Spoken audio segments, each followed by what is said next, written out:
Games I enjoyed the most in 2022. Retrospective of games in 2022 and the releases that I liked.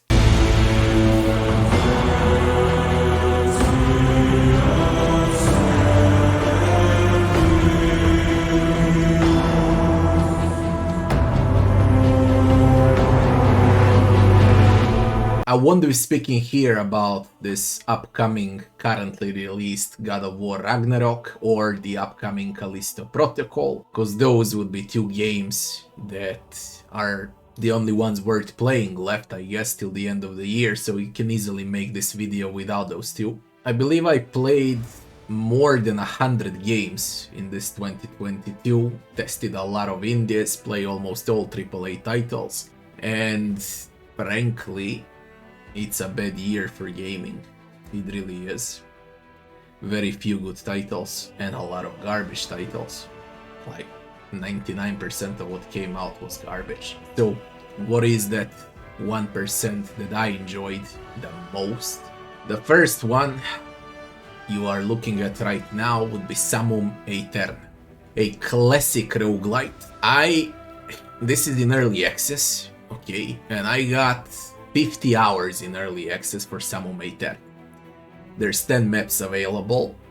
The game is extremely fast-paced. It's extremely smooth. It works great on a controller, on a gamepad. It's fun, and what's the most important thing, challenging and addictive. There are a lot of similar games like Summum, okay, but Summum so far is the smoothest one I played, especially if we count that this is early access game and this is upcoming in 2023 full release, but it's worth playing even now. I mean, 50 hours for early access. In my book, that's worth it. The next in line that I'm currently playing would be Astlibra Revision. This is a JRPG, old school JRPG, with 7 difficulty options to pick from mega easy to impossible difficulty. How hard is the game? It's brutal, right? On the hardest difficulty, it's brutal, and that's why I like it that much, I guess. Aside from that, I'm still playing the game. There are new things non-stop as you play, new unlockables, new skills. One of the biggest skill trees I've seen in my life in a side-scroller, okay? Now, it's not a metroidvania, okay? It has parts of metroidvania per chapter, where you can backtrack, but once you're done with a chapter, there is no going back to the previous chapter, so it's not a classic metroidvania. It's a progression 2D side-scrolling JRPG. One of the best games of 2022, I might add, and probably it's gonna end up in my top 5 games of 2022. For sure on a top 10 list, but I believe it's gonna end up in top 5. Astlibra Revision, to me, frankly, is the biggest surprise in the entire 2022. It's like the game where I said, wow, this exists, and no one knows about it. That's what Astlibra Revision is. The next game would be Signalis. Old school, Resident Evil-like from 90s survival horror with tons of puzzles. First of all, this genre is lacking good games. I haven't seen a solid survival horror for years, okay? And some might say, yeah, there was new Resident Evil games, then there was, I don't know what, Dead Space, and so on. All of those games are modern style horror survivals, okay? This is old school from the isometric perspective, where angles of the camera change as you move and so on, where you're limited options, okay, in shooting, in fighting enemies. Old school of how you resolve puzzles, how you backtrack every chapter, how you need to think of what you're doing, okay? I enjoy the game a lot. Does it lack in some parts? Yes, it does. It has a confusing story. Well, I can easily say combat is non-existent, it's very easy. But all other parts of survival horror game and what it's supposed to have, this one have it, okay? It's just a good game. I recently finished it. and I highly recommend it. One also, along with Astlibra Revision, this is one of the biggest surprises in 2022, and it's probably gonna end up in my top 10 games of 2022. The next one I wish to speak about is Darkest Dungeon 2. Darkest Dungeon 2, the first version of Early Access, came out in 2021, and it was a complete garbage, a disaster. And during 2022, nothing changed till summer of 2022. And then, around September or so, Altar of Hope patch arrived. Before that, it was Oblivion's Ingress into Altar of Hope. Both good patches, but Altar of Hope changed the game drastically. Alright, and now the newest patch also arrived with the boss you're currently seeing, a new chapter and so on. But I got 200 hours, 230 or 250 hours in Darkest Dungeon 2, and Darkest Dungeon 2 is still in Early Access. Darkest Dungeon 2 Early Access, right now, in the Altar of Hope update, is bigger than 10 AAA games combined, or 3 times less money. I think I said enough. Darkest Dungeon 2 is extremely fun game, addictive, great turn-based roguelite, or better to say this is a roguelike because there is serious consequences when you lose. And Darkest Dungeon 2 Early Access easily feels right now like a finished game. The full game is out in like 3 months from now. It will be out in 3 months from now, and it's gonna be freaking epic. Is it worth playing it immediately? Yes, it is. And it's one of the best games that I played in 2022, by far. The next one is one small, tiny metroidvania, a very short one in other words. Moonscars is the name of the game. Moonscars, I love dark games, okay, and this one satisfied my needs in those regards. It's dark, gloomy, and bloody.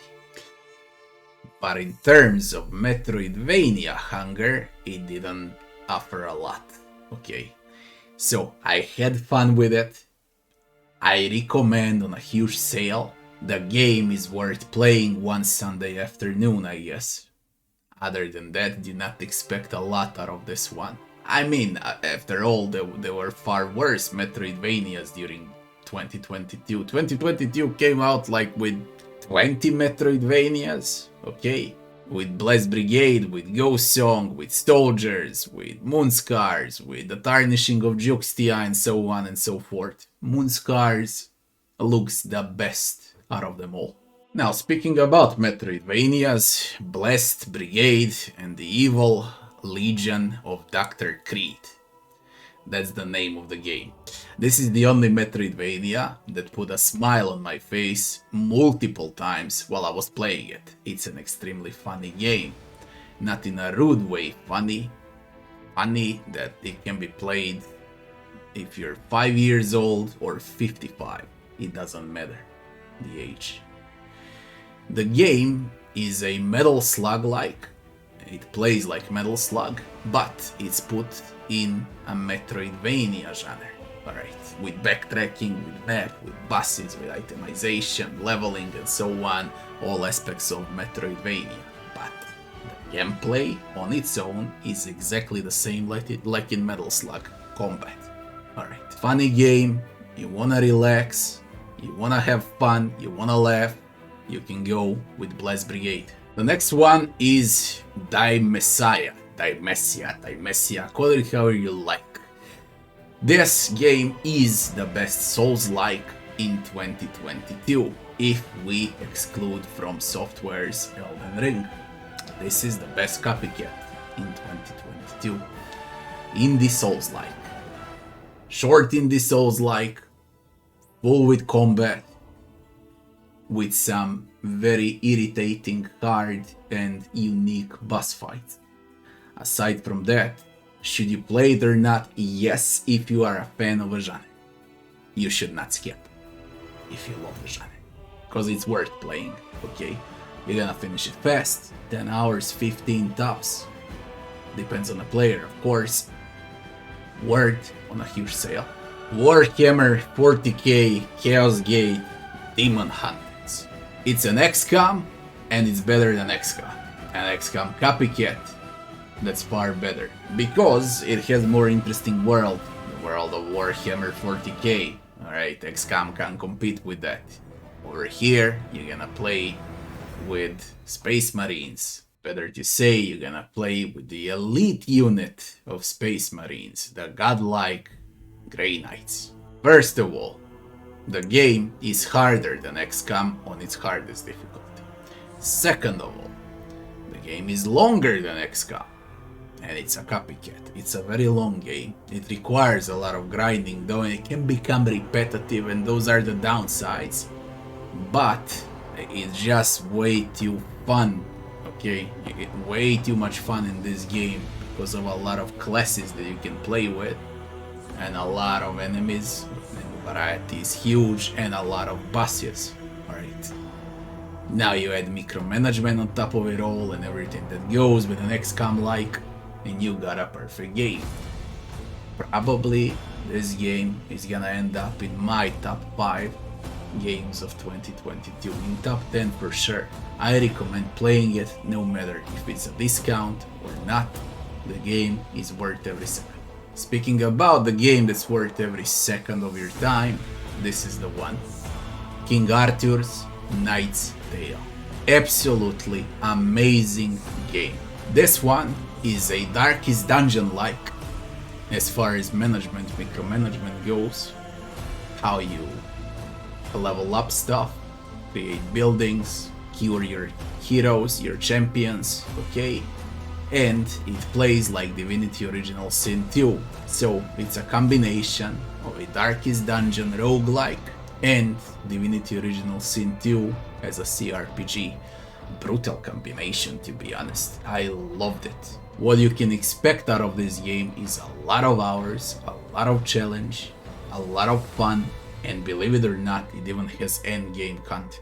If I can recommend the game to play in 2022, and the first one that comes up on my mind, this is the one. Now, speaking about another crazy good game in 2022, we got Expeditions Rome. No monsters, no magic, none of that. It's reality. And perhaps that's why I liked it a lot. There are so many different skills, okay, shield bash, shield charge, throw spear, throw Greek fire, and so on, okay, rally your allies, but no bullshit, okay, like in other games. It's quite a realistic game, and it has quite a realistic story to tell, with a lot of different endings. It's freaking huge. It offers solid amount of challenge on the hardest difficulty, and it offers a combo of a real-time strategy in a pair with a CRPG, combat, turn-based, like in Divinity Original Sin, like in Wasteland, combined with 90s real-time strategies and how you manage your army when two armies clash, okay? A very unique game, extremely good game. Again, I would say it goes shoulder to shoulder with King Arthur Knight's Tale. If there is a game that deserves your money, this is the one. Okay, here is the one that even your grandma knows what it is. It's Elden Ring. I won't waste much time explaining what it is. I'll say what I think. Objectively speaking, in like 95% of the world population and 95% of gamers, or it doesn't matter, 95% will say how game of the year is Elden Ring, and how the other 50% out of that 90 will say how it's God of War Ragnarok. And it's gonna be a clash at the end of this year between who wins, Elden Ring or Ragnarok. Ragnarok to me looks like a DLC for God of War. That was extremely good game, but nothing special. Again, more a game for casual play. And Elden Ring, even though it was brilliant, I didn't have a wow effect, like I did when I played Dark Souls 1 for the first time. Dark Souls 1 captivated me. It was unique. It was extremely cool, and when I played Elden Ring, I seen Dark Souls 1 with a horse. This game is brilliant to newcomers to the genre, to the Souls-like genre. Those that wanna play this for the first time, there is no better Souls-like than Elden Ring. I'm just saying that it didn't have that wow effect on me. Okay, like Dark Souls 1. It's extremely good for those that want to learn how to play Souls-likes and to have extremely good time, because this is a 150 hours long game. It all depends on a player, of course. For me, it lasted, I believe, when I 100%ed Elden Ring, it was around 130 hours to 100% the game. And I rarely died along the way. There's gonna be, as I said, a fight between Ragnarok and Elden Ring among the players. Those that think they're good players and they're pros, they're gonna claim how Elden Ring is the best game of 2022. Those that are there to enjoy themselves, to have a good entertainment, okay, those that are there for Hollywood crap story and cinematics, action cutscenes, they'll opt in for God of War Ragnarok. Either way, no matter how you put it, someone's gonna win the Game of the Year of 2022. In my eyes, no. In my eyes, the winner will be different when I decide to release a video. But it's fair to say what I think about those two games and, of course, to recommend them because they are worth playing after all. The next one would be Pathfinder Breath of the Righteous DLC, Through the Ashes. This DLC is a completely separate thing from the main campaign with a completely new set of rules of how you're supposed to play the game with completely new teammates and a completely new story. Extremely underrated DLC. I loved every minute of it. I can't wait for Through the Ashes Part 2 to get released during 2023, but in 2022 this one is really worth it. It's extremely cheap also, especially when it's on sale. I believe that you should give it a shot and play it. It's really something new. It adds something new to the CRPG genre.